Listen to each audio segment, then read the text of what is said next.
So this here is a dental radiograph of a cat's mouth. Yep, everyone agree? Hands up. Yep, fantastic. Hands up, amazing. No, you fools, it's Albert Einstein's ear, obviously. But no, this next one here clearly is an illustration of the maxillary premolars and molars of a cat's mouth. Yep, agree? Everyone hands up? Nice? Yep. No, it's clearly Mr. Burns' mouth, obviously. But in this next one, in all seriousness, it is the anatomy of a cat's tooth. I always gave it away there. It's actually the anatomy of a human tooth. But here is the anatomy of a cat's tooth. It's pretty much identical to that of our own teeth. And then let me pose you the question, why then do we look after our cat's teeth differently to our own? Right, so periodontitis is the progressive destruction of the structures that hold the tooth in place. If you imagine a tooth being held by a beautiful spider's web, my finger plucking at that web is periodontitis. And with every pluck, that web becomes weaker and weaker until eventually the tooth will just fall. So we know that periodontitis is the villain here, right? But what's its origin? Where does it start off from? It actually starts from bacteria. Now, not all bacteria are bad. It's when we leave bacteria to just mind its own business, do its own thing, that a matrix of polymers from bacterial and salivary origin begin to form to create a biofilm. This biofilm attaches itself to the tooth. And as it gets thicker and thicker, less oxygen is able to enter into that space, promoting anaerobic bacteria, so bacteria that don't require oxygen. And it's this bacteria in particular that are picked up by the toll-like receptors because they are releasing toxins inside of your cat's gums. And the toll-like receptors, they create the inflammatory response, which we know as gingivitis, right? Gingivitis is essentially your cat's immune system trying to protect itself from these toxins. Imagine we're at a house party, okay? We're at a house party inside of your cat's gums, okay? Yes, we're having fun, gums, gums, gums. Fantastic. Now, all of a sudden, we hear a knock at the door. It's toxins that come in. They burst into our door, right, into our house party. They start getting really drunk, being inappropriate, spilling drinks, whatever. We, the toll-like receptors, we see this, we get really annoyed, and we go massive. We become almost like a big pufferfish, okay? We get rushed with blood, become a big pufferfish. Everyone and everything gets pushed to the edges of the house. The situation is under control. But what we didn't notice is that by going big, we actually left a little crack on the surface of our wall. We actually spilt a vase over in our countertop table. Now, this is what periodontitis leads to. It's that gingivitis, constant inflammation that eventually leads to periodontitis. And there's an obtrude relationship between the periodontopathogens in the biofilm and your cat's immune system. How sensitive your cat's immune system is to these toxins can help explain causes such as feline chronic gingivostomatitis.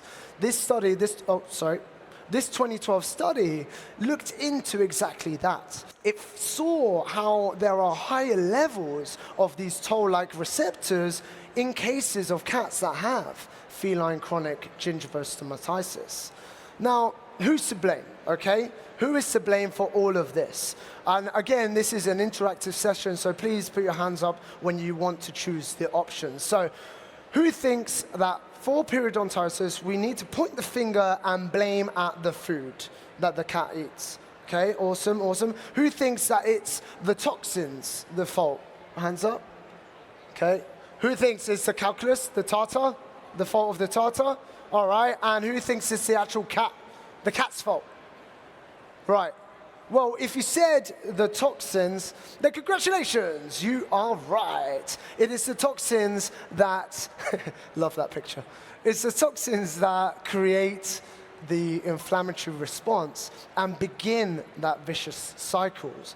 Things like food isn't inherently the cause. You know, cats need food to live, and cats will still eat even though they're in pain. Things like the cat breed, cat age, or even the calculus on your cat's teeth provide more favorable conditions for the anaerobic bacteria to be produced. So this is very important. Do not be fooled by tartar, okay? Don't be fooled by tartar.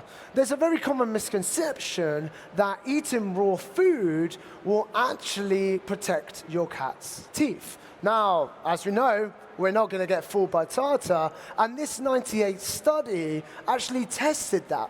It showed the relationship between feral and domestic cats and the foods that they ate.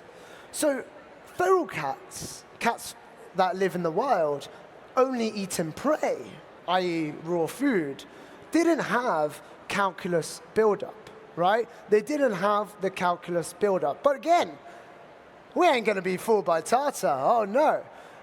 Even though they didn't have calculus buildup, they still showed periodontal disease in many of those cases. And that's because raw food acts like oral care treats in the way that it creates only abrasion above the gum line. So that means on the surface of your cat's tooth, it will remove the biofilm and prevent tartar.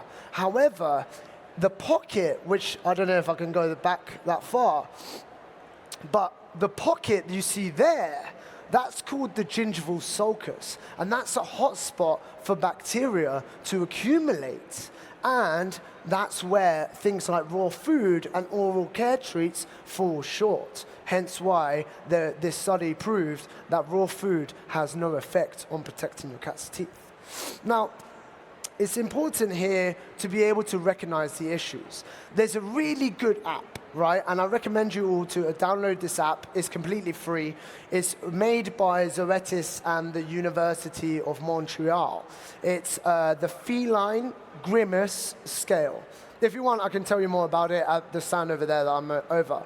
But it's the Feline Grimace Scale is essentially visual cues that allow you to detect pain in your cat. This is general pain, right?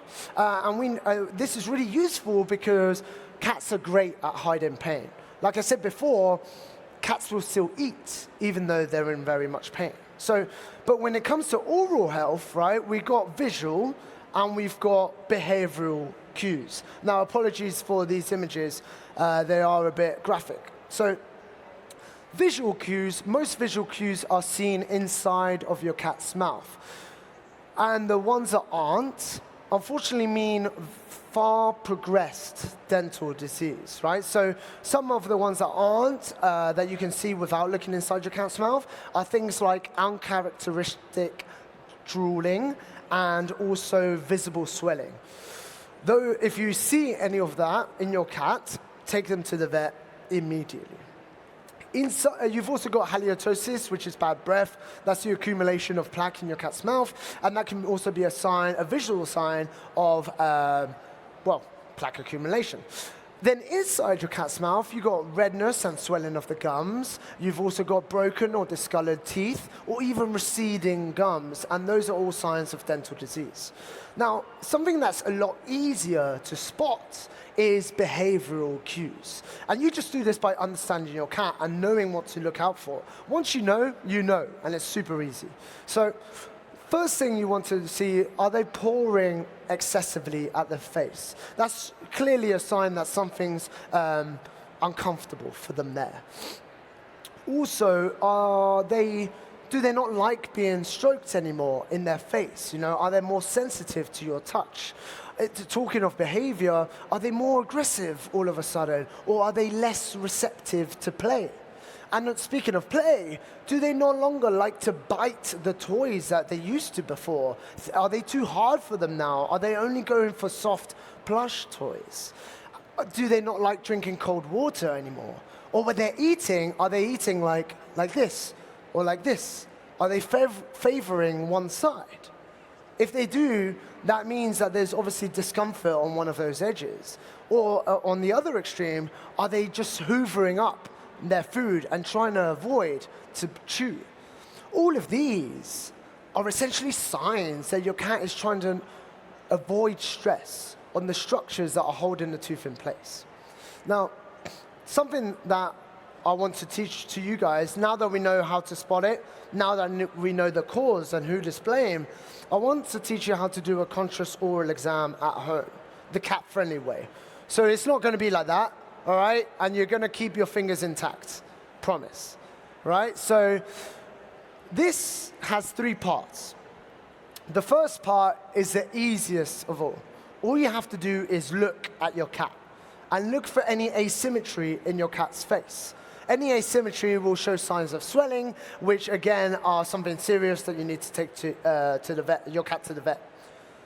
Another thing the second thing, is to start touching their facial muscles and bones. So you spread your fingers across their mouth, above their jaw and below, across the jawline, and you're basically trying to feel for any lumps or bumps that they may have. These can show signs of infection. Then comes the final part, which is actually going inside of their mouth. Now again, this is the cat-friendly way, so your cat will actually enjoy this, because what we want to do here, we're essentially using petting to desensitize your cat to you touching their mouth. So when you touch their mouth, they're like, what the hell is that? No, they're not going to do that, right? Because for them, this is all part of the petting process. Now, when you do this latter part, choose a time when your cat is relaxed or when your cat is receptive to touch, i.e. they come up to you and they want to be petted, right? And this next part is in 3 parts again. So the first part is just scratching behind the ear. Are we able to play this? Yeah. This is my cat Lilo, by the way. So we want to start scratching behind the ear. Scratching behind the ear, petting like that, is going to release pheromones for your cat to be more relaxed. From the ear, you then want to move to start scratching the side of the mouth, only for half a second, and then move back to the ear.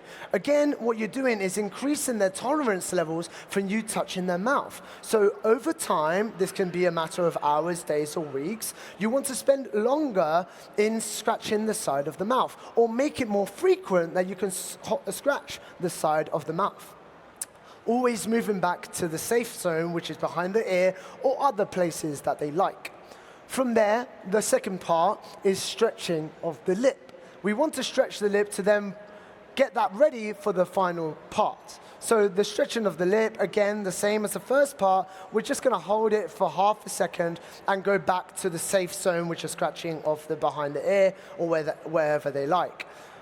Increasing the frequency that you can do it, and during this whole process, you are respecting your cat's tolerance. So if my cat didn't want me to pet him anymore, I would stop. And try another day.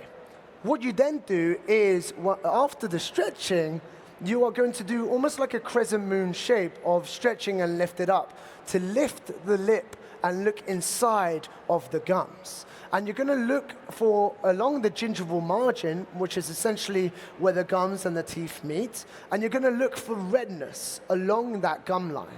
Any sign of redness is signs of gingivitis, and that's an indication that your cat needs treatment, right? So that is the final stage of the pulling back and lifting the lip. And again, as you can see, my cat was purring throughout this whole process.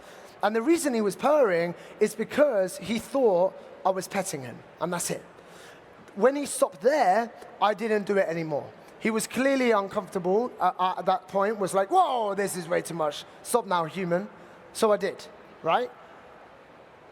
A good indication as to whether your cat is enjoying it or not is to look for other body cues they're giving you. So look at their tail. Is it swishing hard? If it's swishing hard, they're getting annoyed. Look at their ears. If they're pinned back, they're getting annoyed. And stop.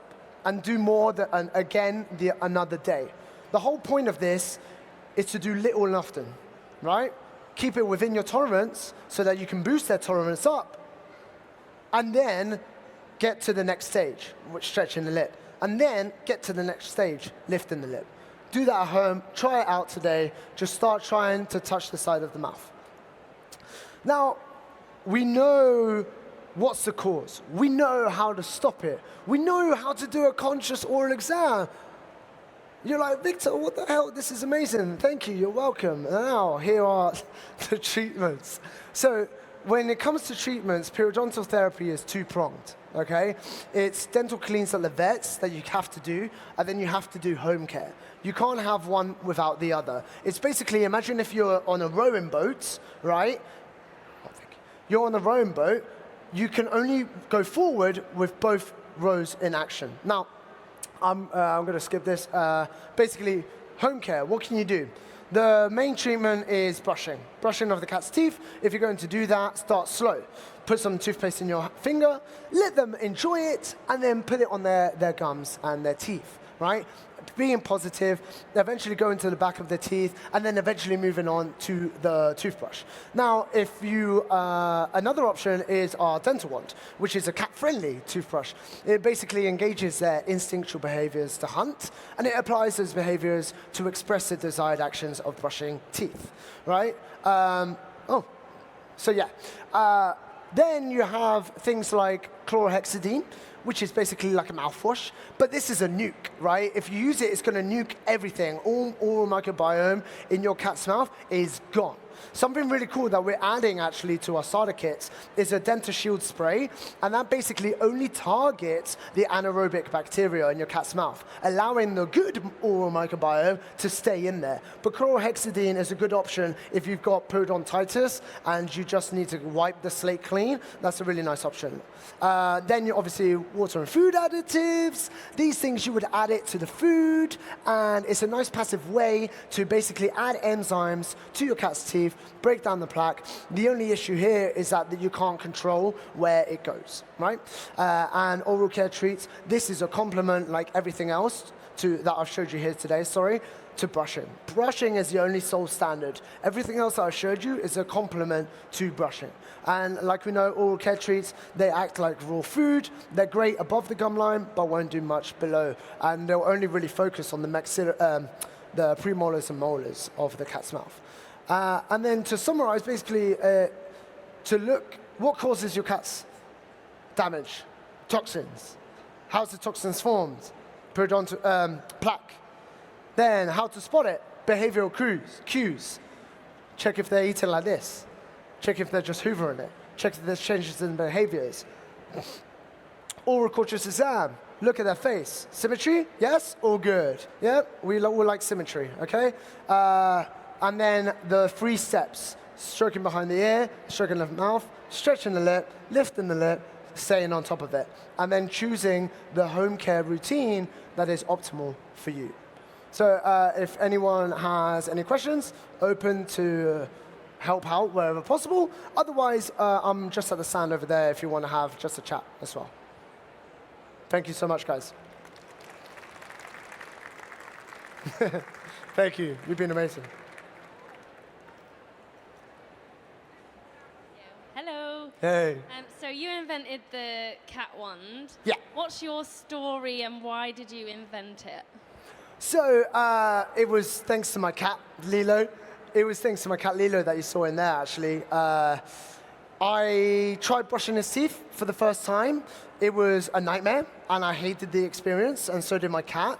And because of that, I just wanted to try and find a better way of doing things. So I realized that this is a big issue amongst most cat owners, and I actually thought about how my parents got me to do things that I didn't like to do when I was a kid, and they would mask it with something that I really enjoyed. So if we think about a cat's brain, they love their instincts. Everything a cat does is based on their instinctual behaviors. So hunting is part of that instinctual behavior, and it kind of replicates the same way that a wild cat would brush their teeth, right? But we are now putting it into a domesticated setting and adding that chemical intervention at home. So I just thought that is probably, I thought of the idea just out of pure luck, thanks to my cat and thanks to a need that I didn't want to see him go through pain and go through suffering and stress between both of us. All cat owners here, we just want our bond to be as high as possible, and that's how it all happened. So thank you. Any other questions? Yes, mate. Thank you. No Where worries. can I buy a Cat 1 today? So at the moment, we're taking only pre-orders of our Dental 1 2. We've run out of stock of our Dental 1, and the Dental 1 2 anyway is a better version of the 1. We're taking pre-orders, 80% discount. They ship in early November. Okay, thank you. No worries, buddy. Oh, Celia at the back as well. Hi, Victor. Hey, Celia. I've seen your Cat wand. Do you have a particular kind of toothpaste that you recommend? Very good question. So we sell alongside our wands the Verbac enzymatic cat toothpaste and also the Bearfair enzymatic cat toothpaste. I personally love the Verbac toothpaste. I think that's a really good one. However, the reasons we offer options is to help that assimilation with your cat. So in every level, we're trying to get your cat's instinct, right, to think, I'm just hunting prey. So if they bite into it and they taste a flavor that they might not like, that's why other options are useful. And if you are to go for other options, I just recommend that you choose an enzymatic cat toothpaste because that will help break down plaque upon contact, almost the same way that those water and food additives work. Thank you. Anyone else? No? Well, thank you. We've still got some time. If anyone has a question, I'm open. All right. Well, thank you so much, guys. You've been absolutely amazing. It's been a pleasure. Thank you so much. Have a wonderful time at the cat show. Go and see some amazing cats. And if you want to have a chat, feel free to come over.